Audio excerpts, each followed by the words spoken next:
Okay, Mayor.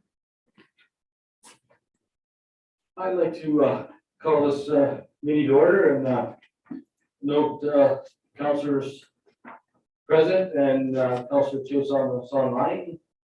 Also welcome staff. This is going to be a busy night with the budget. I'd like to disclose if any pecuniary interest. Seeing none. Move on number 3, approval of the agenda. We got a Yes, moved by Councillor Cannon, seconded by Councillor Pilo. Resolved that the agenda for the regular meeting of council scheduled for Tuesday, February 15th, 2022 be approved as presented. All in favor? Motion carried. We'll move right into number 4, operating budget, and I can just turn the floor over to Maureen. Okay.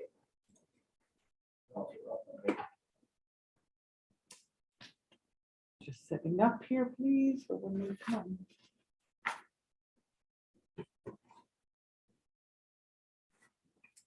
Well, thank you, Mayor and Council, and thank you for permitting us to delay this presentation to Council by 1 week. We had some staff challenges due to COVID, and we required the extra time, so I appreciate the Mayor and Council granting us the extra time. Tonight, we're proud and very pleased to present you our 2022 draft budget. This budget is a multi-year approach. We previously presented the capital budget to council a few weeks back, and this strategic planning process that we followed includes the capital budget into the operating budget, and we will present that to you tonight. But most importantly, council set out a strategic plan last fall and adopted a plan with the following vision: that Wawa is a sustainable community focused on providing essential and cost-effective programs and services that contribute to the well-being of its citizens. That vision and the goals and priorities set forth by council and the community in the strategic plan set forth this budget, and staff made every effort to make sure that this budget was aligned with the strategic plan. The 21 to 25 Wawa strategic plan provided us the foundation for making budget decisions, and difficult ones, identifying which budget items should be priority, and how we would allocate funds to making continuous operational improvements in the organization. This plan and budget does reflect the community and council priorities, and it did direct tax dollars to those priorities in a multi-year, 4-year budget approach. This multi-year budget is a strategic budget, and for the first time, Wawa is receiving a multi-year budget that takes into consideration that long-term municipal objectives and needs that we know in the future, we start to plan for it today in this multi-year approach.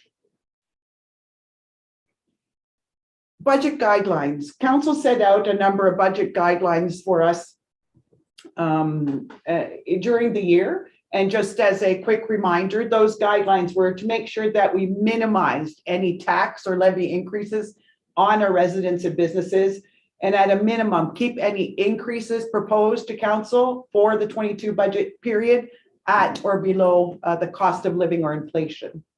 We wanted to make sure that we promote efficiency and are respectful of taxpayers' dollars, and we manage them carefully, and we treat taxpayers' money as our own.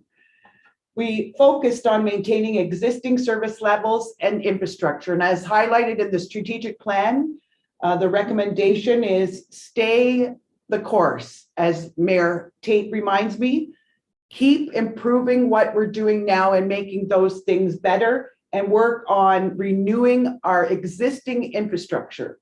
And so our budget tonight does that. Our budget also prepares for the municipality's long-term sustainability, and Manuela will explain the multi-year budget approach. We considered long-term implications in all budget decisions we made, and we are building on a stable and predictable revenue stream for the future with less reliance on grants. And this is an absolute necessary for not just Wawa municipal government, but all municipal governments in the province.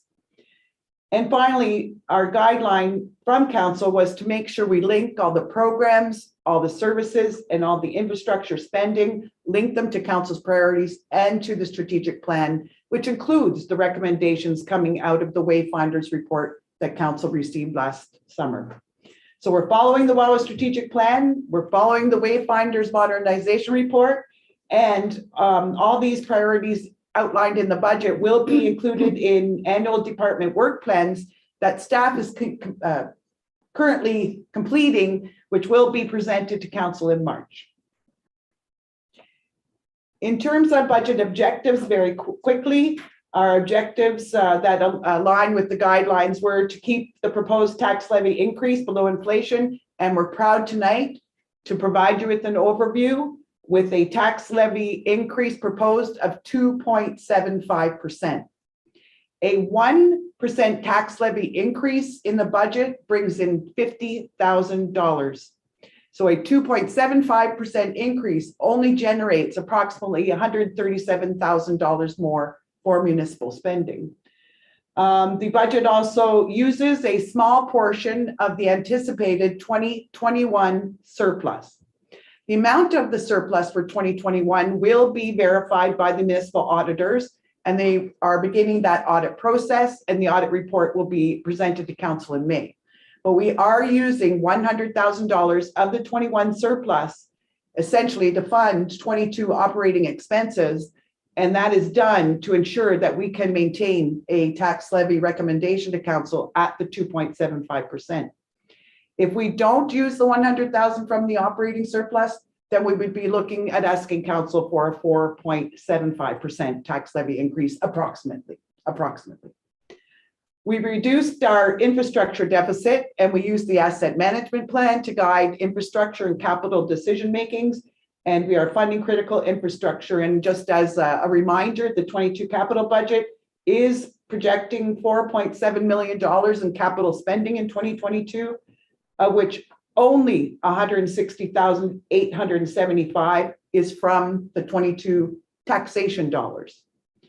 And this is a budget that does invest in WAWA's future. There are a number of special initiatives funded in the budget, including completing a tourism recovery plan, completing a community improvement plan, obviously the fall election, and continuing with the modernization of our municipal services, mainly using technology. Manuela. Good evening, everyone. So I just want to start by quickly recapping that a few years ago, 2-3 years ago, we began our transition into multi-year budgeting. We started with a capital budget that went over 3 years. We expanded the second year into a capital budget that went over 4 years and incorporated long-term planning. That's when we started to do things like save for a new fire hall and save for the sewer jet, and off the top of my head. And this year we're transitioning that into the operating budget as well. So just a quick little history lesson. Financial statements are backwards looking statements of facts. So the financial statements that we'll get from the auditors later this year are the things that have actually happened. The budget is a forward looking plan for the future. So what is a multi-year budget? It's the same plan, but over several years. So we're expanding our process of thinking over several years and getting jobs done over several years rather than one, as well as our day-to-day operations. So it's an itemized estimate of money coming into and going out of the municipality, and an estimate of how that money will be spent over time. So it aligns with the long-term spending plans of the municipality, and it aligns with council's long-term priorities as outlined in the strategic plan that was developed through the transformation review. It provides greater certainty to the community and to taxpayers as to the direction that taxes are going over several years.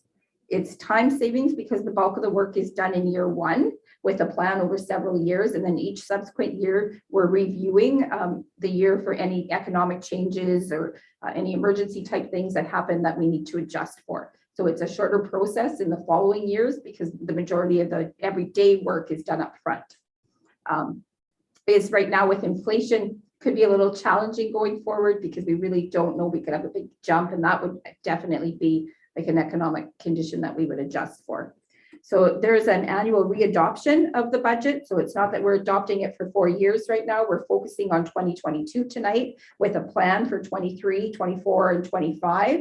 And every year subsequently, there'll be a reanalysis and a readoption. And at that time, we'll look to fund as many strategic priorities as we can.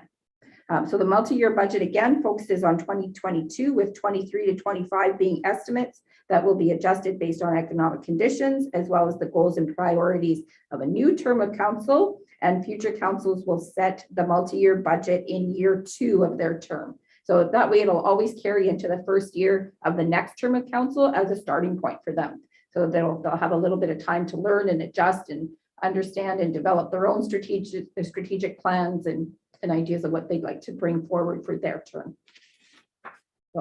There are some challenges to any budget, and of course we had some with this one. So the impact of COVID was definitely a challenge for us. It reduced revenues, and you'll see that later on in some of the slides. There was some drastic reduces to revenue because of COVID. There's a decrease in operational grants. I think we've said this more than once in the past. The OMPF, or the Ontario Municipal Fund, is going down every year. And this year it's gone down by 53,500. So I think there's a little note on the slide that says in the last few years, it's gone down over 300,000. I don't imagine it's ever going to come back up. So inflation and rising cost of living has been changing the price of everything drastically. I was just told a few minutes ago that by the end of the week, gasoline is going to be $1.80 at the pumps. So that's definitely a challenge in a budget. So shortage of contractors. So that's just a geographic challenge that we have. It's because of where we live in the north. We don't have a lot of big contractors in our community. So we have to source elsewhere, and we're always paying for transportation accommodations in addition to the actual work that they're doing. Employee costs are increasing. So salaries increased in 2022. There was negotiations, I believe, in 2021 that brought our salaries up a little bit. We did a good job with benefits. We changed our benefit carrier, and we actually saw a reduction in some of those costs, which offset a little bit. We've hired some new employees. There's also a big concern for us is ADSAB. That apportionment was brought up previously to the council, and we know for a fact, or we're expecting at a minimum $130,000 increase to that levy. And of course, this has been pointed out as well in the past that the hydro dam is a high risk. There's no guarantee that it'll happen from year to year. There's no guarantee at the beginning of the year when we budget for it that it'll happen. And it's not ever adjusted for inflation. So although everything else goes up, that amount of money doesn't change. So balanced budgets, of course, as a municipality, the Municipal Act governs us, and they provide us with an obligation to prepare a balanced budget. And a business, of course, we all know, any of us who are related to some businesses, business will always budget for profit. They always want to make some money. Nobody budgets for deficit, nobody that I know anyways. And we can't do either. We can't budget for deficit. We can't budget for a surplus or a profit. We have to have a zero budget. So the money we bring in, we have to spend, or at least on our budget. So the next chart is just a little recap of where we're expecting the revenues to come from this year and how they'll change over 2021 to 2022. And I'm not going to go through the whole slide, but I'm going to highlight a couple of things that stood out to me. So the second line down, admin, council, and COVID, there's a decrease there of 44%. So although it looks like a big amount, really what happened was last year, in order to balance our budget, we used 295,000 of the 2020 surplus. And this year we've only allowed 100,000 of that surplus to be brought forward. So it's a good thing that we've reduced our reliance on that surplus by almost 200,000, because that money really should be set aside. And the other amount, I think, was COVID that made up the difference. We just reduced what we were going to do with COVID. Then community services, there was an increase of 26%. So we are projecting that as COVID eases and as restrictions ease, that some of their lost revenue will start coming back this year. So it was a modest, it doesn't seem modest at 26%, but it was a modest increase compared to previous years. And as we get further on into the slide, you'll see that we progressively are increasing that revenue every year as we're expecting COVID to ease off. And then the infrastructure was 13%, so it seems like a significant amount. And I just wanted to point out to council that that was 100% airport usage. So we did actually see a big increase in airport usage this year, and we wanted to reflect that into the 22 budget because we feel that this trend is going to continue. So I like the next slide because it summarizes these amounts into a nice little pie chart. Sorry, did you do revenue? Yeah, I just did it. Sorry. There. Oh, there we go. Is that the right one? Yep. Yeah, it is. So I just like to point out here to council that taxation, whether it be commercial or residential or commercial and other residential, accounts for 40%, 41% of the money that's coming in. So 36%, which is a high percentage, is coming from the OMPF, the Ontario Municipal Partnership Fund, the Hydro Dam grant, and other smaller conditional grants such as federal gas tax, OCIF. But those two big ones at 29%, we have no level of comfort in them. One is going down and the other one is really at risk. So if I was standing out on the highway with a sign saying, hey, like there's something's happening up ahead, it would be a big caution sign. Like, you know, caution ahead or bumpy road, because I think we could be in for a ride if we rely on those heavily. So that's a caution going forward to council. So I think the next slide is expenditures. And really this slide just summarizes some of our expenditures. Again, I'm just going to point out a few of the key ones. So finance, taxation, and boards, there's an increase of almost 12%. 380,000 of that was an increase of monies for capital and to the reserves, and 130,000 is that ad sub apportionment. Fire, the protective services, fire and building, they're down 10%. So that was a good job done. The reason they're down is because there's less of a reliance on an external CBO. So we're doing almost 100% of it now in-house, whereas a few years ago, as our CBO was transitioning into the position and getting trained, we had a little bit of reliance on an external CBO firm, and we no longer have to rely on their services. So that shows nicely in this budget, and there was a really good decrease in discretionary spending when it came to training and travel. Tourism or community services up a little bit because of the new tourism and EDO position. And then overall, I think it's good to point out that our spending has gone up 3.7%, as has our revenue. So they're offsetting each other. And I think we're this year accomplishing a lot of things with a fairly small percentage increase. So again, this next slide is just a little pie chart. Not a lot to say here. It just nicely shows that, you know, where the percentage of services are going.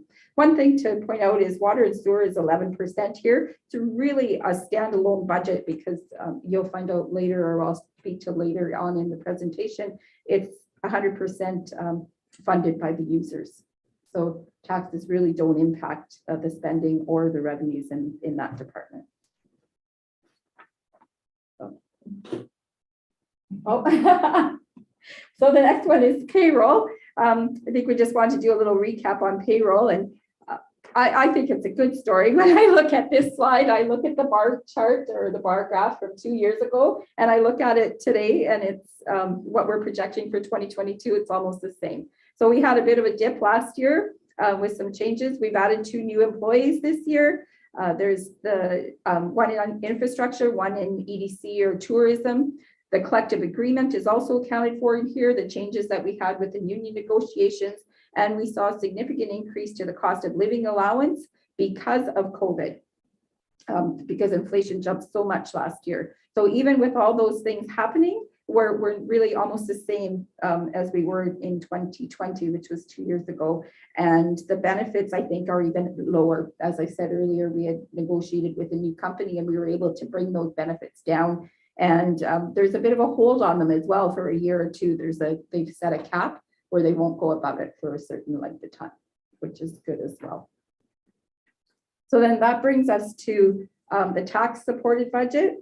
And really what a tax supported budget is exactly that. It's supported by taxation, sometimes grants, sometimes donations, and certainly some user fees, but the majority of the money is coming from taxes. And as you saw on that other slide, funding such as OMPF or the Power Dam grant. So the next slide, this one, you can see I've highlighted these next few slides, have a bar that's highlighted in green. As I said earlier, we're focusing on 2022. So that green is just to highlight that year for you. And I think the font's a little bit bigger. And then there's just a quick synopsis of what we're expecting to happen in 23, 4, and 5. I'm not going to get into those years tonight. It would make for a very lengthy presentation. But definitely if council has any questions regarding 2022 or any of the other years, please come to me or contact me by email, come in, call me, however you'd like to do that. And I'd be happy to answer any questions there are. So just to, I guess I'll start with this slide. It's finance, and there's some things to point out here. The increase in the taxation is from the levy. And along with the levy, there's always a small increase to retained education. So there's a portion of the school board that we can retain that we don't have to submit to the school board. It's usually about 11,000, but that's also reflected in this increase. The financing section, the increase there is predominantly from grants. We've got double the allocation of OCIF this year, and we're seeing the NORDS grant as well. I can't remember the acronym, Northern Ontario. It's a grant for specifically to Northern Ontario. It's not all of Ontario, it's to us in the north. So that's a nice thing to see happen. In the expense section, there seems to be a big increase in finance. 100,000 of that 130,000 again is that DSAB apportionment. It falls here, and the remainder is transfers to reserves. That increase to the transfer to reserves. So that will take us to the admin budget. So just so council knows the difference, finance and admin almost seem like the same thing, but really finance is the taxation and that part of it, and admin is like the front office and the running of it. So there we'll see like the clerk's department, and we'll see small revenues like marriage licenses or dog licenses and things like that in admin, as opposed to finance is the big bulk of the taxation and the grant money. So under admin, again, there is a big drop in revenue, and that big drop in revenue is the decrease in that surplus. So I said last year was 295,000 of the accumulated surplus from 2020 was put into the budget as revenue. This year we've dropped it down to 100,000 in order to balance the budget. That was there was two items. That was one of the two items we used to balance the budget to zero. So that was the big impact in admin. I have a good question. Absolutely. I just the transit, is that our local bus? It is our little transit bus. We get very little funding for it. So that's almost the bulk of the provincial gas tax money and a few small amount in user fees. It's a very small amount in user fees. It's predominantly the provincial gas tax. And then on the expense section, the transit 53,000 is what it costs us to operate that bus. And that you take under admin? Yes. Okay. Yep. Yep, you're welcome. Any other questions here? Okay, absolutely, thank you. That brings us to fire and protective services. So fire, building, by law enforcement. 100% of the decrease in the revenue, just a small decrease, about 5,000, came from a fire grant. Our fire chief was able to obtain a fire grant in 2021, which I believe was not available in 2022. So that's the decrease in the funding there. And the expenses, really, there was not a significant drop in expenses. I think I mentioned earlier, we no longer rely on external CBO services, and the discretionary spending on travel and training was significantly reduced again this year and held at bay. So good job there. That brings us to community services. This slide, and I'm by no means picking on anyone, but it shows really the effects of COVID. And I feel so badly for them, because I look at 2020 and there was actual values of 315,000 in revenue. And then I look at 2021 and those actual values dropped to 124,000, which was below what even our estimate was for 2021. So really, we really see the impacts of COVID here. And it's a sad story there. We do anticipate that there's going to be some opening up. I think that's just really what seems to be in the air in the days right now. And we budgeted for that to happen. And we're hoping that it will. I mean, I can't really say more to that. Don't know, Maury, if you have anything to add to that. I don't think there's really much more other than it was a dramatic decrease, pardon me, due to COVID. And again, they're going to have some challenges with expenses. There's significant. Again, you can see, even though revenues were down, expenses were not, because they had to keep the lights on, they had to heat the building, they had to pay for all of the things that the glycol, all the things that they would normally pay for to run that whole facility, because you didn't know from day to day what would be open and what wouldn't. So we also planned for a little bit more this year. Obviously, if we're planning for more revenue, we're expecting more usage, and it would just be common sense that those expenses would come up equally. So there's also tourism is up significantly this year because of the new position. Also, the TIC is reopening hopefully this summer. I don't see any reason today why it wouldn't open. So there'll be added expenses that we've not seen in the last couple of years there as well. And then that brings us to infrastructure. Infrastructure doesn't have a lot really, a lot of changes. It had an increase to its revenue, and I said earlier that came predominantly from the airport, and we see it here in the overall budget as well. Their expenses as well, there was not a lot of change in their expenses. I would say it's mostly inflationary. You do see on a few of the lines, there's jumps up or jumps down, and that's really wages and heavy equipment. So it's not that wages have gone up that much, it's that we're distributing them differently in the budget than we have in the past. So they're sitting more in one spot rather than being distributed through the various departments. So you'll see one area or one line item is a jump up, and the others will be a little bit more of a jump down. So, and then that brings us to the non-tax supported budget. And the non-tax supported budget is just that. It's not supported by taxation. It's supported by the user fees, which would be the fees for the water and sewer in this place, or the water and wastewater. Some grant money would be in there, and some debt payment would be in there as well. So debt payment would be on the expense side of it right now, but in the past, we've also used debt as a revenue. Like the debenture for the water treatment plant was a revenue when it was first generated, and now we're looking at the debt side of it as we're paying it off. Well, can we go back one slide? I think you just skipped over the information technology slide. Oh, I don't have that here. That's why, sorry. Hopefully there's not another one that I'm missing. So IT also didn't have a lot of changes.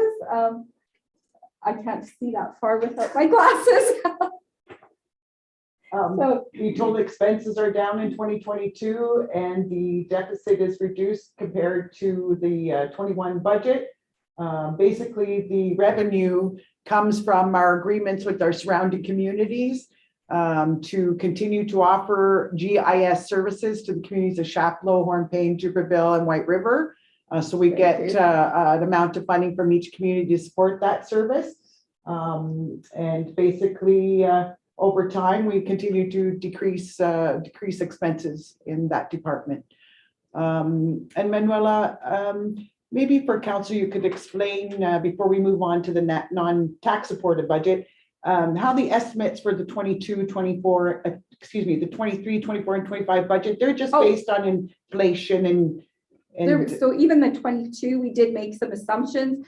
So for this, for the everyday things like hydro fuel, those types of things, we just did a 2% across the board. Insurance, we applied 10%. So there was a little bit of thought there. Last year, insurance went up significantly for many of the communities around us. It didn't happen for us. So we did give it a little more of a boost this year as a just in case. And then in the subsequent years, we dropped it down to 5%. And wages, normally we apply cost of living allowance of 2%. This year, because of the high inflation, we applied 3% in our estimate and 2% going forward. So.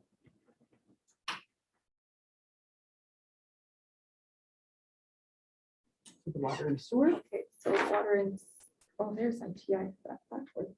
Oh, sorry. Okay, so water and sewer, not a lot of changes here either. I think overall, the thing to point out to council is that their budget increased under 2%, approximately 1.25% overall. So approximately 1.25% in revenues and the same in expenditures. So again, as I stated for the infrastructure, you'll see there's a big jump on the fourth line down, sewer and water systems. This isn't a jump in the systems. This is again the way we distributed the wages this year. So in the past, we distributed the wages between all these line items, whereas this year they're predominantly seen in that fourth line. And then the other increase there was really to fund the capital. So there was quite a few capital projects this year, and there's money moving into that as well. And we are expecting, or we're hoping that there'll be a surplus again in 21. And if there is 100% of that surplus, will move into capital to refund it. So to bring it back up. Can you talk about distributed wages? When in some of the lines you have it for vehicles and. Yes. Can So you explain that? absolutely. So if our mechanic is working on a piece of equipment that belongs to the water department, then he will log his hours there, and the actual distribution of his wages will be the number of hours that he spent working on water vehicles, maybe admin vehicles, maybe vehicles that belong to the community center, or vehicles that belong to the roads or heavy equipment like the grader. So we distribute his wages that way. Same thing, some of the roads guys might be lending a hand to the water department, because I'm not sure if that actually happens. I think it does.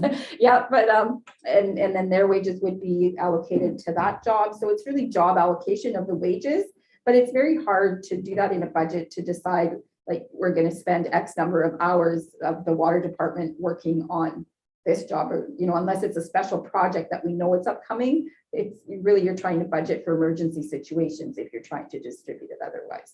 So that's very difficult to do. And it's just, I think the goal here is to ensure that we have enough dollars to cover the cost of all wages, and that we allocate the wages to the general department rather than the tasks within the department. And the allocation of the wages to the tasks will come from the actuals rather than the budgeted amounts. And that's why I was going to add, Councillor Cannon, that during the year, the salaries will be distributed to the cost centers where they're spent. But this does also make it very transparent to council and to the community what the actual cost of wages and salaries and benefits are. Because when they're distributed throughout a budget, we have been receiving comments in the past that it's not very apparent how much, for example, wages might be. So this also makes it very transparent to council and the community what the wages of the department are. So we're moving to have one line, but they will during the year still get distributed in actuals to the cost centers. Okay. You're welcome. So the next slide brings us to consumption. So this is from the inception of our water meter system. So there's a few months before we actually started it up. You can see it's a little bit jagged, and it wasn't stable then. We were fixing some meters. We were not manipulating our data, getting comfortable with our data, learning how to use it and read it, and making sure everything was online and fixing any problems that we had with meters. And then we started up in June of 2020. And you can see there was a big drop all the way down, looks like a ski hill. Like it just dropped down in consumption as people realized, like, hey, we're paying for the water that we're using now. So there's big drop down, and then it leveled off nicely, and winter came, and it was a little quieter. And then the last summer came, and you could definitely see that we had a hot, dry, unusual summer for Wawa, because we have that big peak in consumption. So we are estimating that we're not going to have another big hot dry summer like we did maybe for another 10 or 15 years. So we brought our consumption down a little bit for 2022, and our rates have gone up a little bit for consumption. That's interesting. So it is. I thought it was a fun graph. I really enjoyed it, and but it does tell find out you're paying for exactly what your household uses, then you're going to use less. I mean, yeah, and it really showed. On 5 times a day. It did really show in that graph. So, I'm sure I'm the one who oh, me too with my garden. So the next thing is capital. So we're just going to do a quick recap on capital. And I thought I would take this opportunity just to talk a little bit about capital. So there's 3 methods by which we pay for the capital that we're going to do this year, the capital projects. So we can either raise now, spend now, and raise the money today and spend the money this year. And we do that through taxation and through grants. We can raise the money now and spend it later. So we do that through taxation. Some grants will allow us to do this. So OCIF, or the Ontario Community Infrastructure Fund, allows us to take their money and save it for several years and use it for a bigger project. So those two situations, sometimes we'll take some tax dollars and set them aside for later. And sometimes we take some grant money and set it aside for later. So that's the raise now, spend later idea. And the third is spend now and pay over time. So of course, we all know what that is, that most of us have mortgages, right? So that's like, let's spend it now. Let's get that big chunk of money, spend it now. We'll pay over time. The downfall there is, of course, interest, right? And I think with today and the instability of today and where we're going with the next few years, we might want to stay away from that if we can, because I think interest rates could go up significantly. So this slide really recaps what we did in our presentation a few weeks ago. And these are all the projects that we're going forward with this year. So I think really what really rings nicely to me is that we have $4.7 million in projects, almost $5 million in projects, and we're using only $160,000 from taxation. So that's to me an incredible amount of projects with very little impact to taxation. We are impacting our reserves a bit, though. We're taking 1.8 million out of our reserves, but you'll see, and I think very soon after this slide, that we're putting quite a bit of that back as well. And 2.4 million is coming out of grants, and that 280 other, I don't know why I call it other, because it could be donations as well, but it is predominantly the water funding. So it's coming predominantly out of the water and sewer, or that non-tax supported budget. So that 280,000 there. And then that brings us to the next page, or the next slide, which is like long-term planning. So this is, remember I said earlier in the presentation that there was two spots that we used to balance our budget. So we used 100,000 from the accumulated surplus from last year. And then if you remember, I was so happy to say that we were putting $125,000 away for general capital at our capital. Well, guess what? I've kept all the promised funding in there, but that general capital, which was not designated to any specific project in the next 3 years, I've reduced to zero in order to balance the budget. So we're still moving forward with all the plans that we had. We're still putting money aside for the second fire truck, the fire hall, heavy equipment's getting addressed, the sewer jet is getting addressed. We need a mini X, and there's the water meters, of course, and the water filters. Those all things are getting addressed. So none of that is not happening. The only thing that I adjusted was the monies that we had no plan for. So I was hoping that council would be okay with that. That will bring us to our reserves. So this money, the long-term planning, the 692,000 from operating and the 110 from others, so 800,000 there is going back into our reserves. So that money is getting transferred back into our reserves for future use. We're also transferring some other monies there. Some of it will be OCIF, some will be not the Nords funding. I have gas tax, federal gas tax. There was additional funding I said earlier from OCIF. I think I just said that.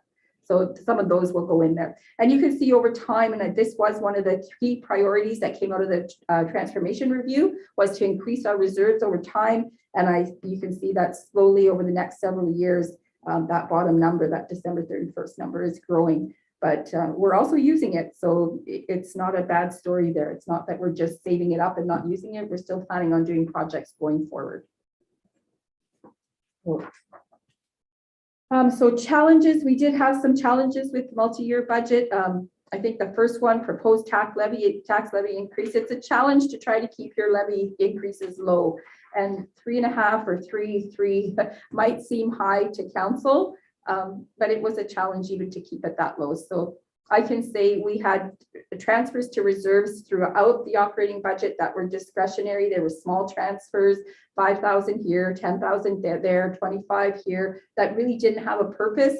I stopped them all. So the only transfers to reserve that are happening are those very specific ones for the capital, and anything that we didn't really know what it was for, it's no longer being done.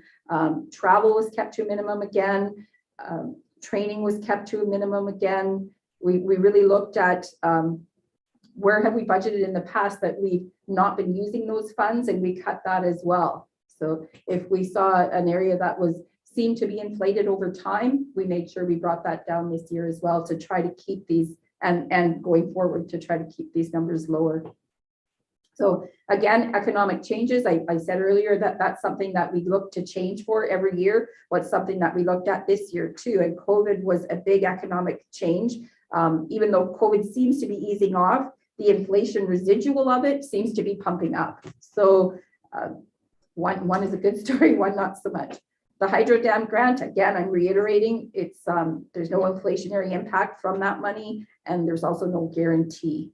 So property assessments. So we're, again, this year, we're not looking at any reassessment impacts, holding off on their reassessment. And I think their target date is 2024. So as a little story on assessment is based, one of the things that assessment is based on is fair market value. So they look at what a house is selling for. Well, houses today in Wawa are selling for much, much more than they were 2 or 3 years ago, even a year and a half ago. So I think our challenge or our fear is that we really have no idea where those reassessments are going. If they're basing it predominantly on market value, they're probably going up. So that's going to adjust our tax rate going into the future, right? Not necessarily going to adjust the amount of tax or the levy to a high degree. So, but the rate could see some significant fluctuations. So it might not, some people might impact very minimally, other people might be different depending on how the rates affect them. Human resources, again, we have an aging workforce. So if you look at our workforce, a lot of us are eligible for retirement in the next few years, me included. So, but in saying that, there's knowledge going out the door, there's experience going out the door, and there's a cost to not having that in an establishment, right? Even if you're looking for a document, it's so easy to say, hey, do you know where this is? And that person that's been here for 25 years knows exactly where it is. You don't have that person, you're spending a day looking for it. And there's a cost to that as well, and a challenge to that. And then, of course, the last one, which is a big one to me, is the goals and priorities of a new term of council. So we really don't know who's going to be the new term, like the new council, and how they're going to think. So do they like the strategic plan that's in place? Are they going to want to expand on it and go with it? Or do they want to see something totally different and redirect the future budgets? So, mitigating the challenges. So I talked about the challenges. It's always good to have a solution for your challenges and your problems, right? So we tried to come up with some solutions as well. So how does council mitigate future challenges? There's always options. So one of the ones that I like is an internal audit or an internal review of our programs and services, examining how we're doing things, why we're doing them, do we need to be doing them, do we have the proper service levels, maybe the timing of things, maybe we have programs running at the wrong times or over too big of a span of time. So I think it's just a good opportunity to look at how we're doing things and see if we can find areas that are more cost effective and efficient and provide us with opportunity. Explore cost recovery through user fees. So maybe we're not charging enough in areas. Maybe we need to do some studies. We don't necessarily need to do that outside of ourselves. We can start internally just by looking at things and doing our own analysis and then really our cost is staff time. So human resources. So we just talked about it, succession planning, redefining job functions. So maybe part of that succession planning is changing how things are done and who's doing them. Advocating for change to the ADSAB apportionment models. So we began that as well. We began that process. And then, of course, an annual review of the strategic plan. Sometimes we have a plan and then we forget that we have it, and we forget to look at it, and it just kind of falls on the wayside. So I think it's important that it's always at the front of everyone's mind to do an annual review, reset our priorities, our goals, review what we've done and what we've accomplished. And then change management doesn't mean to change our management. I just thought I'd throw that out there. It means to manage our change. So, and there's that great little chart there. I love that little chart. It's really saying, make a plan, engage a team, execute the plan, measure your outcomes, and make improvements. So I really like that one. And I think I've probably talked enough. So I'm going to turn the rest of the presentation over to our CAO, Maury O'Neill.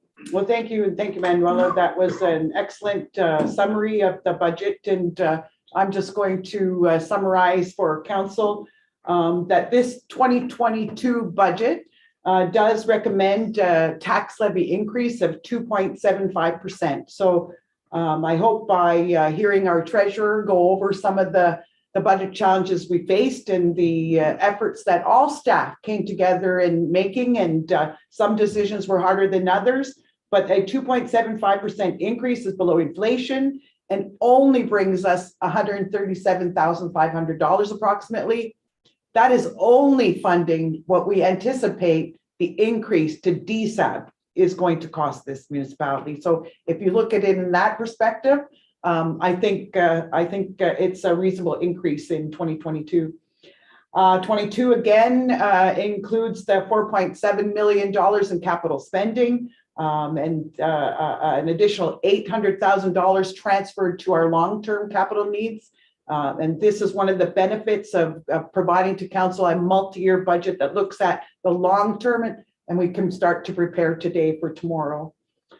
The tax levy increases are projected to increase over the next 3-4 years, mainly due to the best staff can do and anticipating and estimating future economic conditions and the community and our needs to replace needed infrastructure. And these 3 to 3.5% tax levy increases are based that the councils of the future and today want to maintain the existing levels of service, existing programs and services we provide.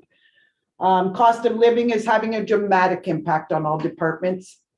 And COVID, as you saw, particularly affecting our community services, our arena and the services we provide there. COVID is impacting us greatly, and we all do anticipate that we will start on a recovery in 2022, but it may take a few years till we're back to pre-COVID days.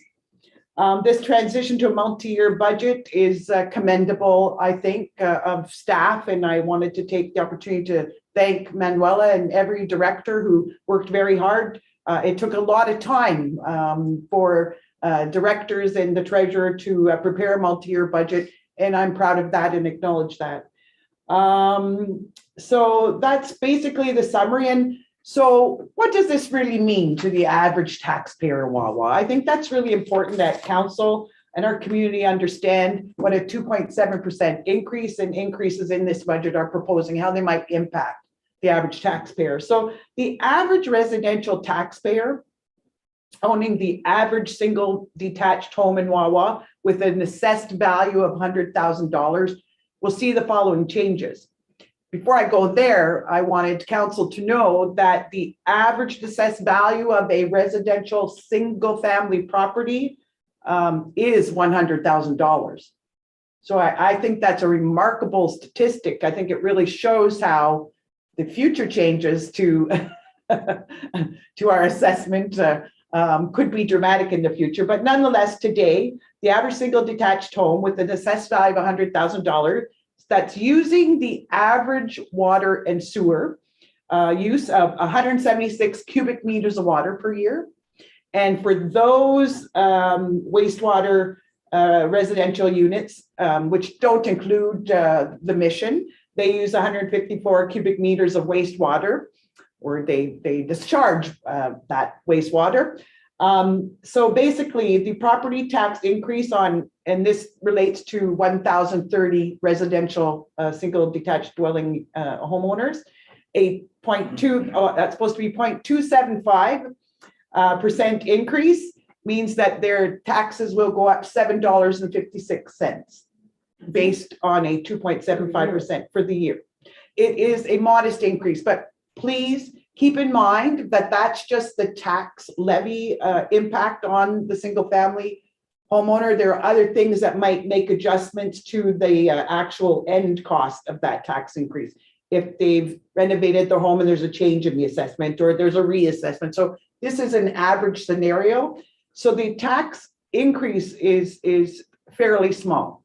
And it will change depending if you're a commercial owner. This is just the scenario of the average residential. On the use of water, again, taking the average in this, we've taken the average of 993 users. who have a 3/4 inch water meter and use the average of the 176 cubic meters of water, they will see an increase for the year of almost $25. Again, this is the average scenario, but the more water people use, the more they will pay. The less they use, the less they'll pay. So there is an overall projected on average of 4.29% increase in the water rates. On the wastewater, based on 926 users, it's about a 5.21% increase. So on the wastewater side, it's an increase of $16.68. So in summary, the average single family homeowner will see an increase from taxes and the water and sewer increases of about $50 per year.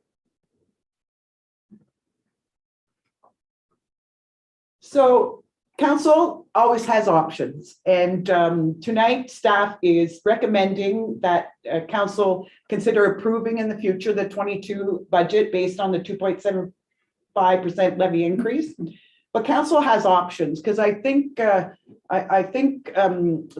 Manuela did a great job in explaining to council that the 2.75% increase has a cost to it, meaning there are things that staff is unable to accomplish this year at that rate. So there are options to lower that levy even less than the 2.75%, which include eliminating capital projects that require the tax support and transferring those capital projects to future years. So that's one scenario. Another scenario is to review the programs and services and make some decisions about what programs and services council might want cut, reduced, eliminated in 22. Or there is an option based on our estimates that we could take more of the 21 operating surplus and bring it over to 22 to reduce the tax levy increase, or use some rate stabilization funds. So in the past, the councils of the past set aside, and we do have a reserve that's called the tax rate stabilization reserve. And there are funds in there, and they were set aside for emergencies when in years council wanted to reduce tax levy impacts that were considered large. They could take from that reserve fund. So there are options. There is money left in the 21 surplus if council wanted to bring it over or look at this reserve. But staff at this time do not recommend that. It is not good financial practice. It's not prudent for council or anyone to depend on previous year surpluses to fund items in the current year, because you become dependent on that. So in the year the budget ends up zero or in a deficit, you don't have that money to bring over. So the impact to ratepayers can be dramatic, but they are options. And on the flip side, there are options that council could consider to raise above the 2.75 levy, because we could add back the transfers to capital that the treasurer reduced to zero, and that would be about $200,000, putting that back into the budget.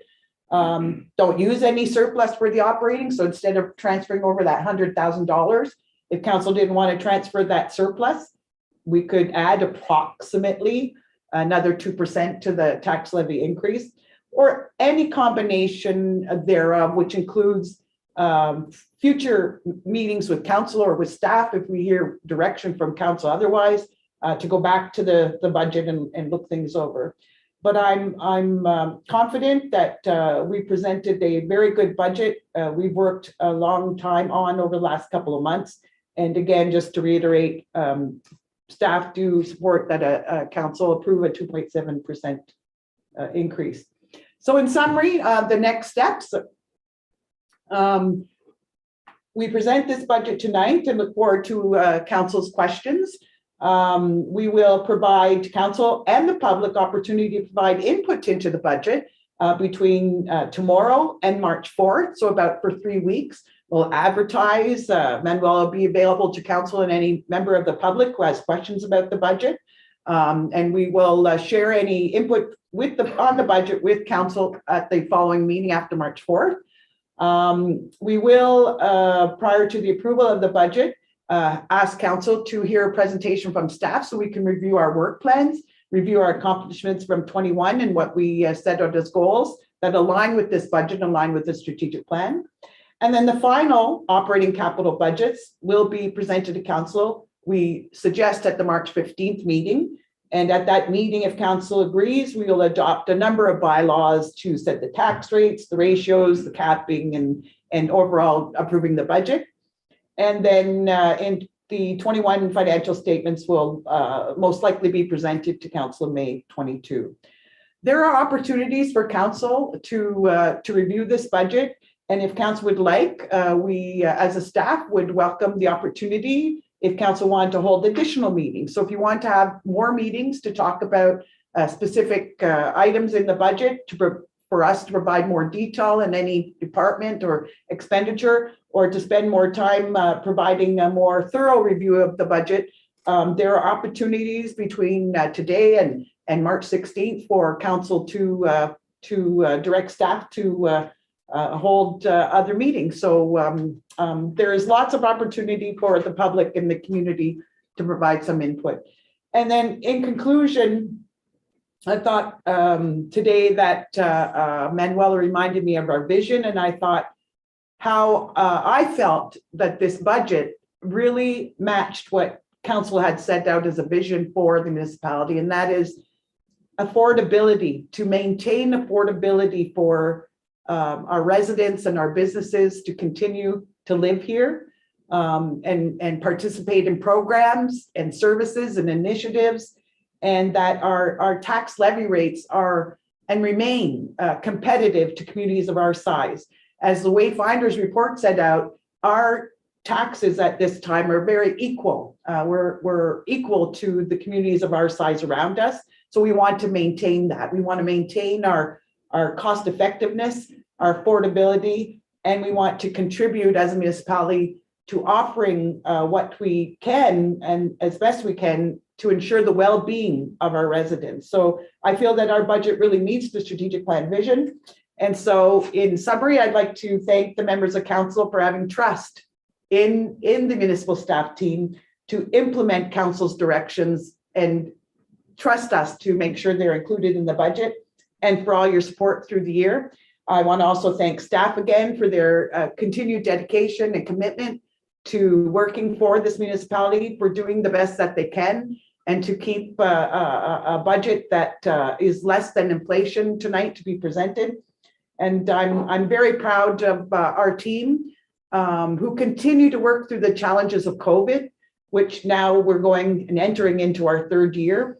And we are one amongst a very few municipalities that continue to stay open, provide services to the public, and I'm proud of that. So thank you very much. And I thank Manuel in particular, and all the department heads are online, Mayor and Council. If there are any questions, I've asked them to be in attendance if you had questions for them. Thank you.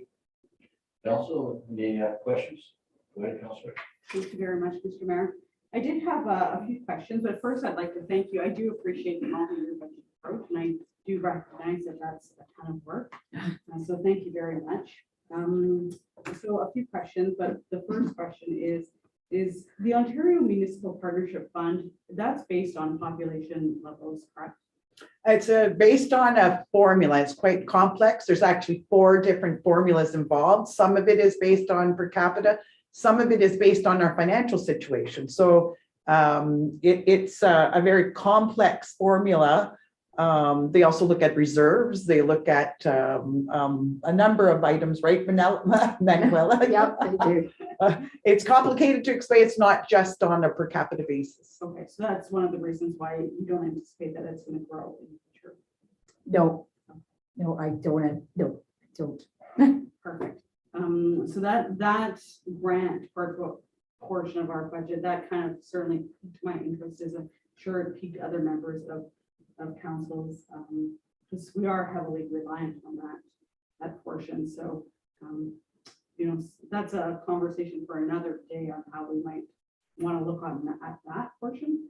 But I also noted the population of Guelph is continually decreasing. So I'm not sure. The 2021 population numbers came out this week. So the change from 2016, for anybody who doesn't know, was a decrease of 7%. So, so I do feel like it'd be prudent for council to at least investigate the reduction of programs and services. You know, I just took a quick look at our populations over the last 3 census, and they're continually decreasing. So I think the expectation for us to maintain programs and services in a municipality that's continually, decreasing in size, I think is responsible at best. We all, your first presentation mentioned COVID and inflation a number of times. I feel like our community is still healing from the effects of COVID, and we know that the effects of inflation are still going to be felt by our residents. The majority of our residents, I don't assume, would their paychecks or their income sources, I'm just guessing, probably don't reflect cost of living increases. So I want to be very respectful of any tax level increases, even just small ones, even what we might perceive as small minimal increases. Because when the vice is getting tight, $50 might be, might be too much. It might be something that pushes us over. So I really want us to investigate the options that you presented us with at the table. I think that's, certainly. Thank you. Anybody else? Mitch? My questions are really easy. Manuela, how did you like working with the asset management plan? Did it help a lot? Yes and no. So our asset management plan is ever evolving and growing. The challenge we have is that all the condition assessments aren't exactly to where we want them to be. So it does give us a lot of good information. Yes, definitely. And one of the things that we're doing in some of the capital this year is expanding on that asset management plan. So things like the building, we did a big reassessment last year of the MMCC building and broke it down to components, because to say the building needs to have $300,000 or $500,000 worth of work isn't necessarily true, because the walls are good, maybe, and the furnace is good, and maybe the roof has to be redone. Or so it's good to break those large assets down into components. So we've done that with the MMCC. We identified the HVAC and the roof as an issue, and we've addressed it in this budget. This year, we're breaking down the fire hall, and we're hoping to start doing some studies on this building. We have some, and I think we're hoping to expand on this building as well. So, and that will give us more reliable data. And then we know also if there's a grant for HVAC or if there's a grant for roofing that we can apply, and we can show in our asset management plan, yes, this is an area of concern for us. Can I ask a couple more? Sure. Okay. Yep. Are you, am I understanding that ADSAB gets 132,000 more over the 1.2 million? We're expecting it to go up. It's around 1.6 million that we provide to the DSAB. We have not received their final budget numbers for 2022, but based on indications that we had from the organization in the fall, there was some miscalculating in the past. So we were advised that it is likely that using the formula that they use today, that we will be increased by 130,000. So our annual contribution to the DSAB would be closer, I think, Manuela, to 1.8 million this year. I don't have it memorized Yes, in front of me. I believe so. I don't have it right in front of me either, but I No, believe so. it does sound like a lot of money. It definitely is, but I think, for council and those listening that may not know, that's funding social housing, that's going towards the seniors housing complex here, that's going towards ambulance services, it's going towards, social services, and a number of services that were downloaded on municipalities to fund years ago. And so for us, it's not based on a per capita formula. In our Goma district, it includes all communities except the city of Saint Marie, and we are paying the second highest amount of money to the DSAB for the delivery of these services. Okay, is water and sewer holding its own? Like, it's holding its own? It is. Okay, I didn't quite Yeah. understand that. Yes, in 2020, they had a surplus and we're thinking it's going to be the same in 2021. Okay, So then we take that surplus and we transfer it to reserve specific to water and sewer. okay. If I could just clarify though, there was an unanticipated, so when we do the water and sewer budget, it's just like a regular budget.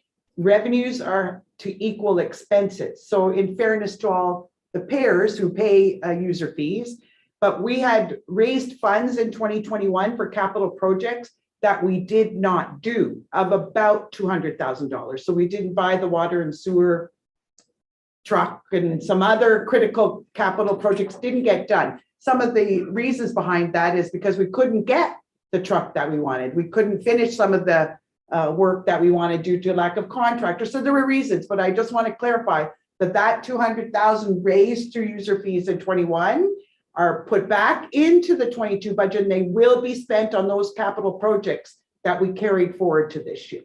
Oh, good, thank you. Yeah.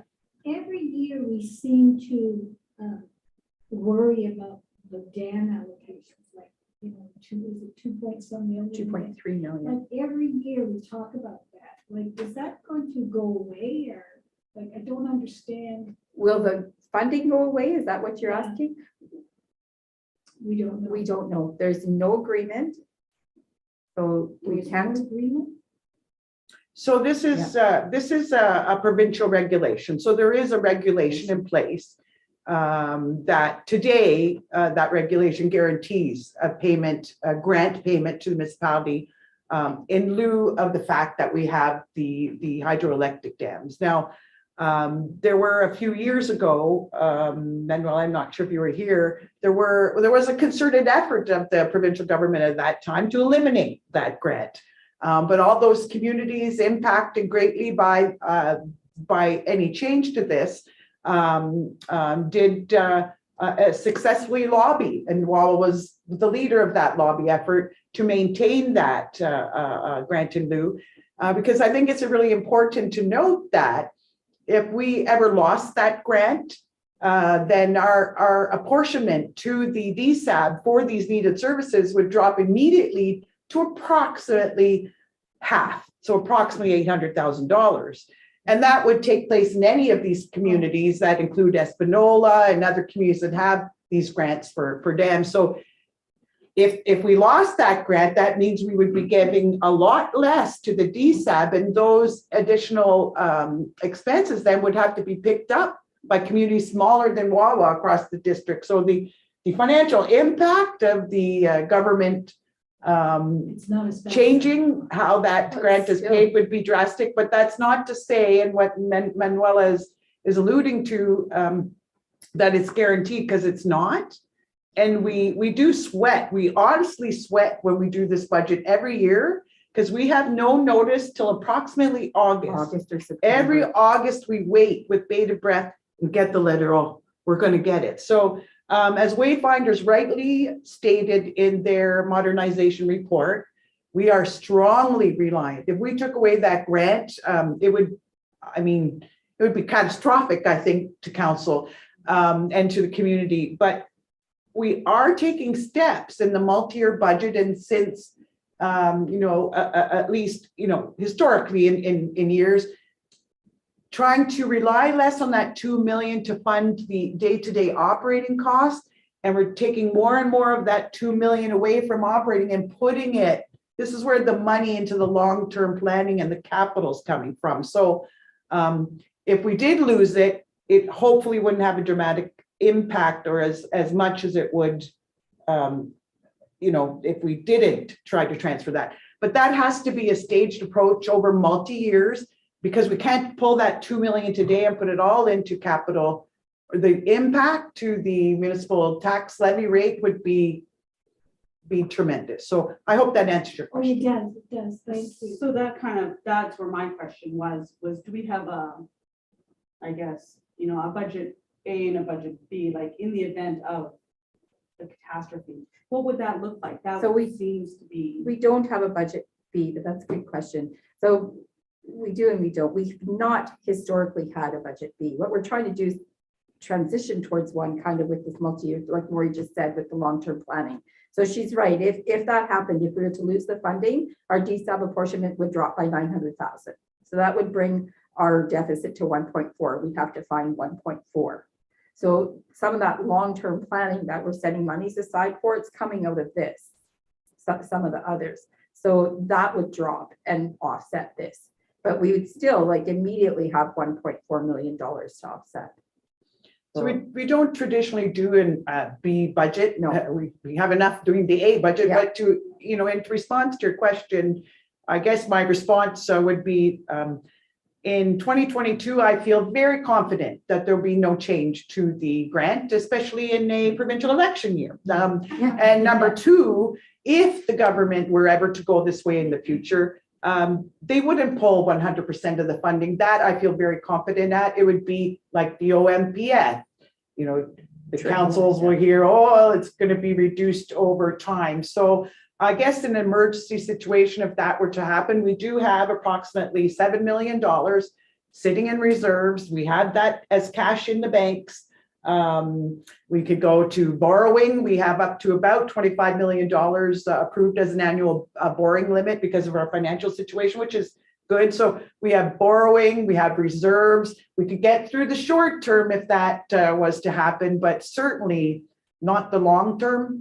I guess in plan B, it would be to pull from reserves and look what we would have to do as emergency to reduce programs and services immediately. And that's exactly what it is. It's an emergency management situation. And that's a good segue into my other question, Michael, which was succession planning, which I do view with the municipal workforce, with this workforce shortage in the municipal sector. I do feel like all of our department heads, with the exception of two, are probably very. I know you're talking about me. Yes, of course. But I feel like we're in pretty hot water with regards to succession planning. So do we have a succession plan that we can pull off the shelf, or? No, there's no succession plan off the shelf, but certainly historically and more recently, we have always had budget money set aside for travel and training. And we have always, and council has supported this, made sure that all our staff are as trained in multiple areas as much as possible. All our employees are invited, and the municipality supports that. All of them have the Association Municipal Clerks and Treasurers designation. So in terms of succession planning, we have staff that have indicated an interest to become treasurer, to become the future CAO. So we're fortunate today that we are mentoring those employees, giving them opportunities to fill in, take the training. So we have a succession plan. We have had two positions recently, as an example, at our water treatment facility, and we have advertised internally, and there is someone interested. So there's an informal succession plan where we always first try to look at who the resources we have today and who wants to learn new skills and has different maybe career goals for the future. So it's an informal plan. Council has supported that plan in the past by making sure that there were money set aside for training and travel and that kind of thing. So we don't have a formal plan, something that I think we had marked down for 2022, a list of things to do. I only have one more thing to say, Mr. Chair.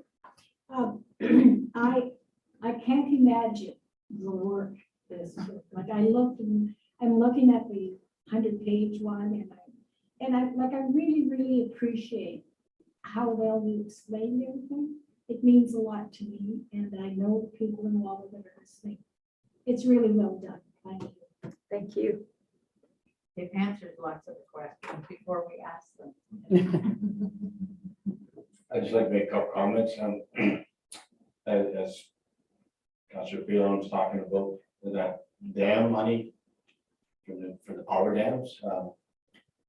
If we did lose it in 1 year, one thing I want to be sure that you understand, the taxes wouldn't go up. If we set a levy at 2.75, we'd have to take it from the other funds. But the next year could be And I'm there, but, yeah. Can you go back to your slides? Yes. And I'm not sure, I haven't been watching if Yeah, I was just Bill trying to had, do this. if Bill had any questions. Yes, I can. What particular Can you go slide? back to, the increased property tax, water-based? Yeah, the one that I summarized, this one at the, No, Oh, no, no. the sorry. one with the numbers on. yeah, I thought I had that one, but here it is, Right this there. one. The first, property tax, is that decimal in the wrong spot?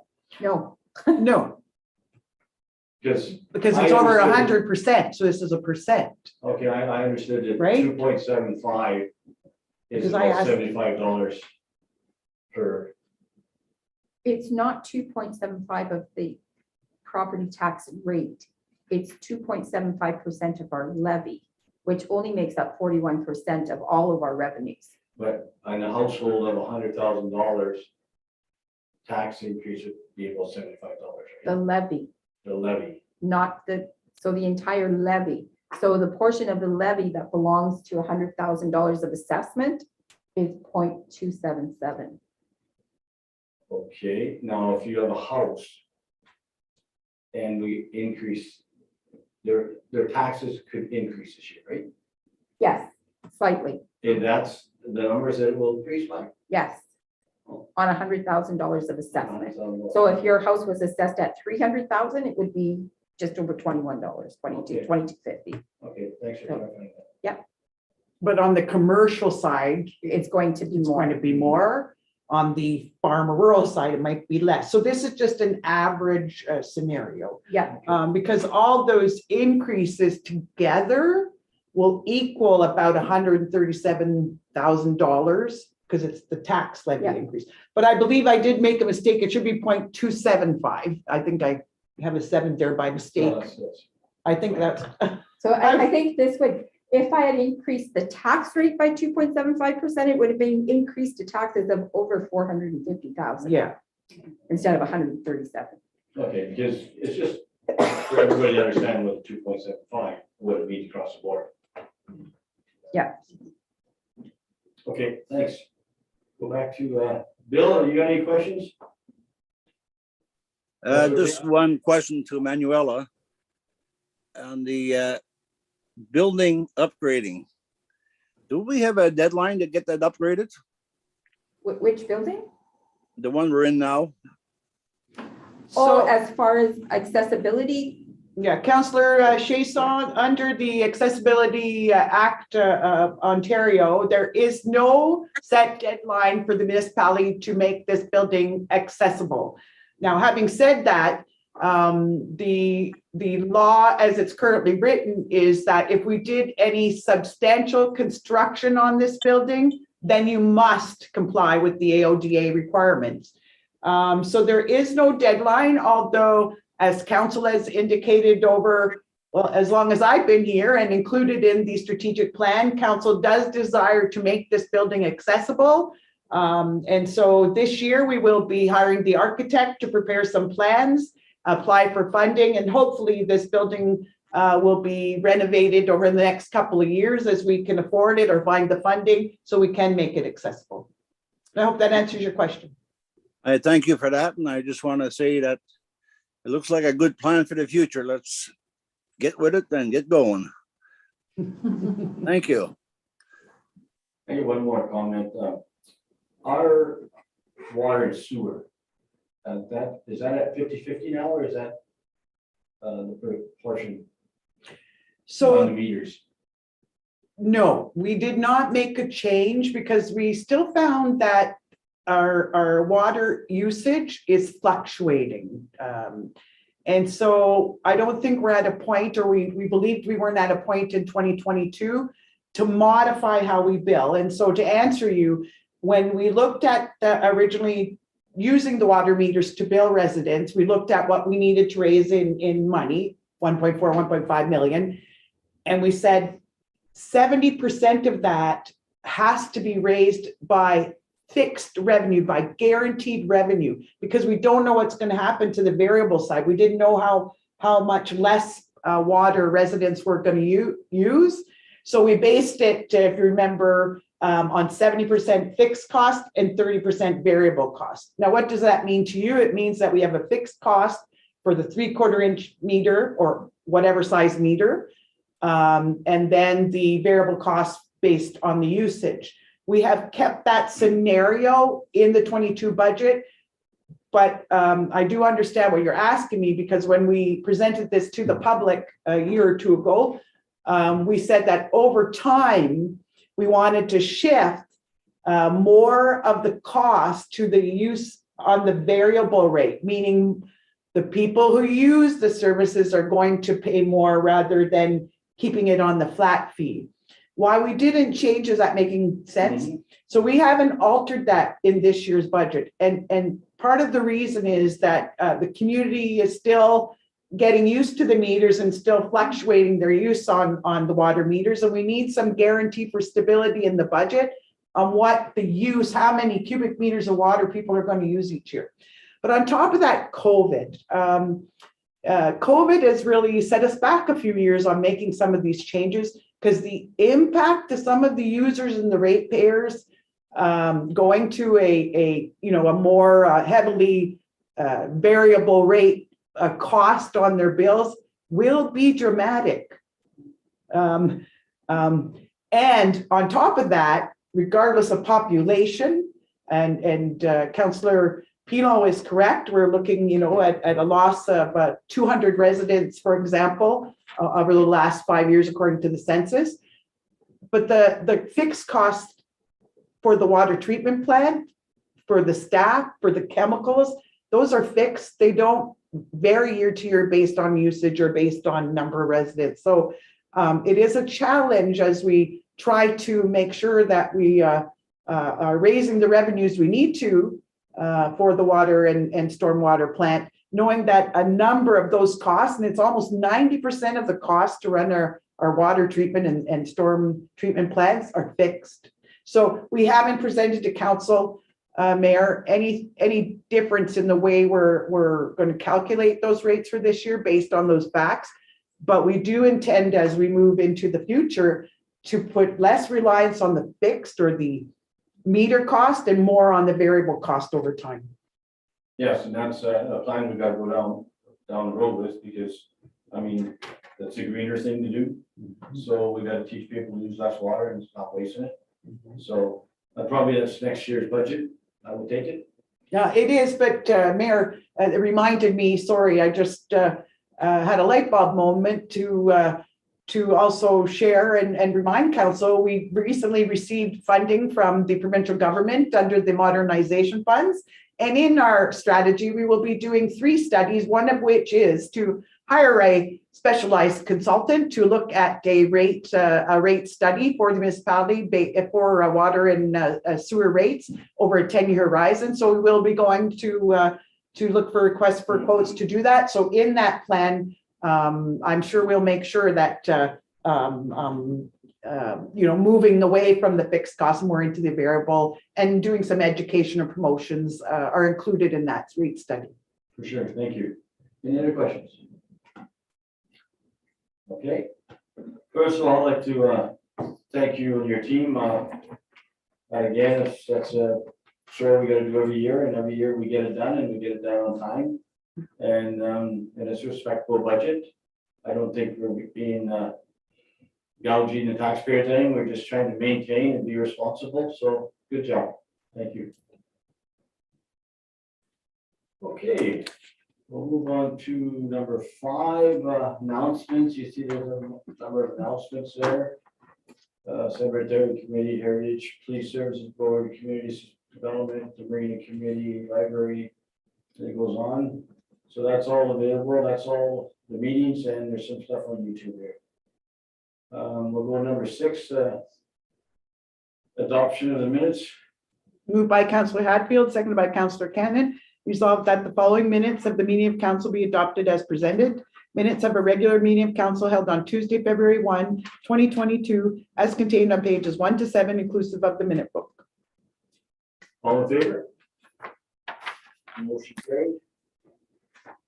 Number 7 is correspondence. You see that there's a few interesting items to read and it's for all information.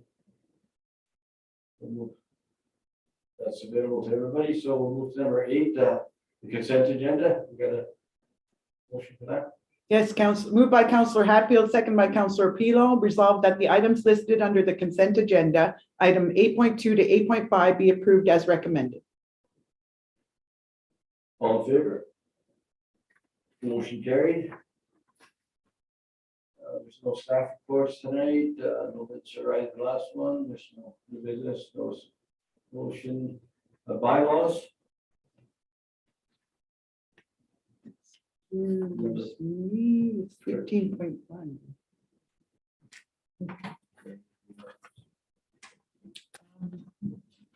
Sorry, I'm just looking for.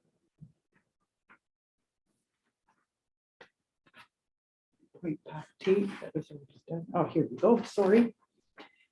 Moved by Councillor Hatfield, seconded by Councillor Cannon, resolved that the following bylaw be introduced and read the first, second, and third time and finally passed, and that the mayor and clerk do sign and seal the same, any rule of this council to the contrary notwithstanding. Bylaw number 3469-22, to confirm the proceedings of council at its meeting held on the 15th day of February 2022.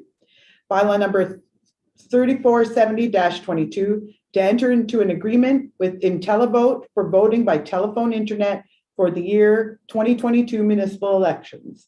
Bylaw number 3471-22, to enter into a transfer payment agreement with Her Majesty the Queen and Right of Ontario for funding under the Ministry of Northern Development Mines, Natural Resources and Forestry, Northern Ontario Resource Development Support, NORDS.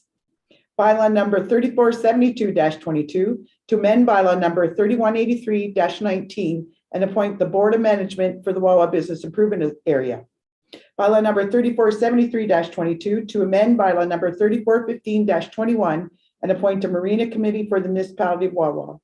Bylaw number 3474-22, to amend bylaw number 3397-21 and appoint a Community Safety and Wellbeing Plan Advisory Committee for the municipality of Wawa. Bylaw number 3475-22, to amend bylaw number 3050-17 and appoint the Wawa Age Friendly Committee for the municipality of Wawa. Bylaw number 3476-22, to adopt policy number HS017, COVID sick leave policy. Any questions? All in favor? Motion carried. 14 is a closed session. Okay, the next meeting date will be Tuesday, March 1st. We got a motion to close the meeting. Yes, moved by Councillor Hatfield, second by Councillor Cannon, that the meeting close at 7:57 p.m.